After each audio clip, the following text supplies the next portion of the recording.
मंत्रिमंडळामध्ये संधी न मिळाल्यानं छगन भुजबळ कमालीचे नाराज झाले असून नागपूरचं हिवाळी अधिवेशन सोडून ते नाशिकमध्ये दाखल झाले।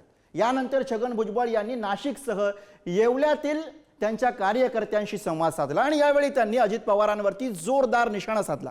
तसंच आपल्या पुढील राजकीय प्रवासाबाबत मोठा निर्णय घेण्याचे संकेत सुद्धा छगन भुजबळ यांनी दिले। बघूयात या संदर्भातला हा स्पेशल रिपोर्ट।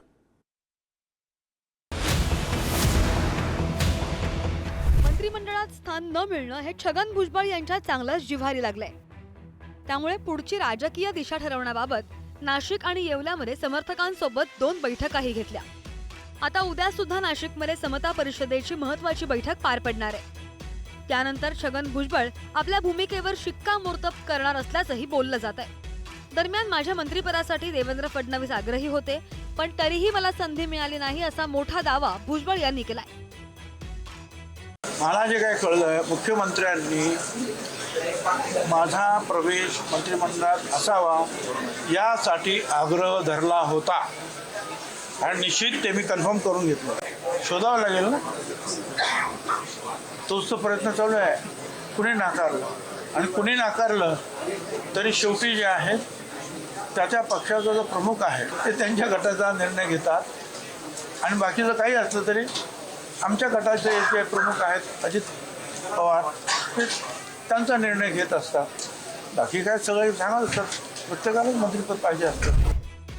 छगन भुजबळांना मंत्रिपद नाकारल्यानं ओबीसी समाजात नाराजी पसरली आहे। उपमुख्यमंत्री अजित पवार यांच्या विरोधात संताप व्यक्त होतोय।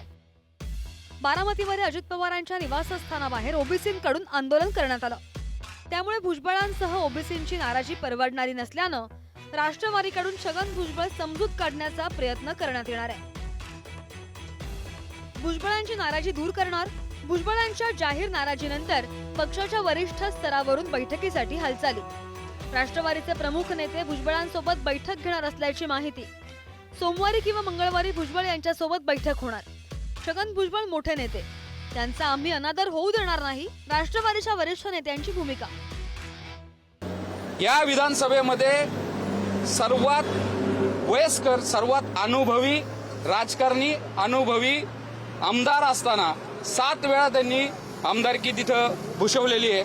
एवढा मोठा दांडगा अनुभव असताना आज एवढ्या वरिष्ठ नेत्याला तुम्ही सभागृहामध्ये स्थान देत नाही, मंत्रिमंडळामध्ये स्थान देत नाही, हा समस्त ओबीसींचा अपमान आहे आणि ओबीसींनी या महायुती सरकारला जे मॅन्डेट दिले त्याचा अपमान आहे। भुजबळ साहेबांना जाणीवपूर्वक तिथं वगळण्यात आलेलं आहे आणि पुढे चालून या भविष्यामध्ये या 5 वर्षाच्या कालखंडामध्ये ओबीसीच्या आरक्षणात जर काही बदल करायचे असतील तर छगन भुजबळ एकमेव हे त्यांना अडसर ठरू शकतात आणि म्हणून त्यांना जाणीवपूर्वक बाजूला करण्याचं काम इथल्या या महायुती सरकारनं आणि विशेष करून अजित पवार या राष्ट्रवादीच्या गटानं हे महापाप केलेलं आहे। ही बाब दुर्दैवी आहे। म्हणजे हे बघा, कुणीही राजकारणामध्ये नाराज असू शकतं, पण खालती कार्यकर्त्यांनी आमच्या राष्ट्रीय नेत्यावरती जोडे मारणं, ह्या सगळ्या गोष्टी करणं, हा जरी राग असला त्यांच्या मनात तरी आपण शेवटी ते कुणावर व्यक्त करतो हेही महत्वाचं आहे। ते भुजबळ साहेबाचे समर्थक असू शकत नाहीत। अर्ध्या हळकुंडानं पिवळे झालेले असे जे काही कार्यकर्ते असतील,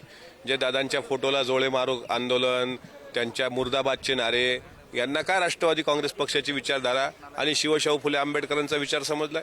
काही शहाणे तर म्हणतात की जातीवादाचा आरोप करताय अजितदादांवर। मग तुम्हाला काय कळलं अजितदादा? मंत्रिमंडळामध्ये स्थान न मिळाल्यानं छगन भुजबळ काय निर्णय घेणार? राष्ट्रवादी काँग्रेसमधून बाहेर पडणार की पक्षामध्येच थांबून संघर्ष करणार?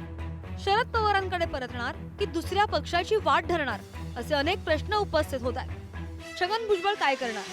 छगन भुजबळांच्या राजकारणाची शिवसेनेतून सुरुवात। 1990ला शिवसेनेनं विरोधी पक्षनेतेपदी डावलल्यानं भुजबळ नाराज। 1991 मध्ये शिवसेना सोडून काँग्रेसमध्ये। 1999 मध्ये राष्ट्रवादीच्या स्थापनेपासून 2023 पर्यंत शरद पवारांसोबत। 2023च्या बंडानंतर भुजबळ अजित पवारांसोबत। आता मंत्रिपद डावलल्यानं भुजबळ पुन्हा एकदा नाराज। एक भुजबळ किती पर्याय? भाजपा, काँग्रेस, शरद पवारांची राष्ट्रवादी, ठाकरेंची शिवसेना। भुजबळांनी अद्याप संपर्क जरी केलेला नसला तरी भुजबळ हे अधूनमधून माझ्या संपर्कात असतात। भुजबळांच्या बद्दल मला फार वाईट वाटलं आणि असं अनेक जणांच्या बद्दल मला वाईट वाटते आतून, की एका अपेक्षेने तिकडे गेले होते, तरी काही जणांना बरं घट्ट झालेलं जॅकेट का आता तरी घालायला मिळालं, अशी काही जणांची जॅकेट अजूनही वाट बघत असतील. काय झालेलं आहे, या सरकारची झालेली दैना, त्याच्यामुळे तिकडे काही चैना महिना काही होणार नाहीये. तर वाहनही रहना हे त्यांचं योग्य आहे. भुजबळांची नाराजी रास्त आहे. एखाद्या माणसाला वापरून फेकून देणं हे बरोबर नाही. आणि मी झाल्या बोललेला माणूस आहे, म्हणजे मी काय नंतरचं राजकारण बोललेलो नाही आहे. आणि मी काल हेही लिहिलं की पवार साहेबांच्याकडे आल्यापासून त्यांना पवार साहेबांनी तळहाताच्या फोडाप्रमाणे सांभाळलं. 90 मंडळ आयोगाचं झाल्यापासून.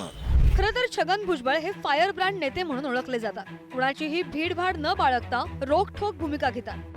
मूळचे शिवसैनिक असलेल्या छगन भुजबळ यांचा स्वभाव बंडखोरीचा राहिलाय. त्यामुळे संघर्षासाठी पक्षांतर करणं ही त्यांच्यासाठी नवी गोष्ट नसल्याचं बोललं जात आहे. परिणामी पुन्हा एकदा छगन भुजबळ वेगळा निर्णय घेणार का, हा प्रश्न सध्या उपस्थित होतोय. ब्युरो रिपोर्ट, पुढारी न्यूज.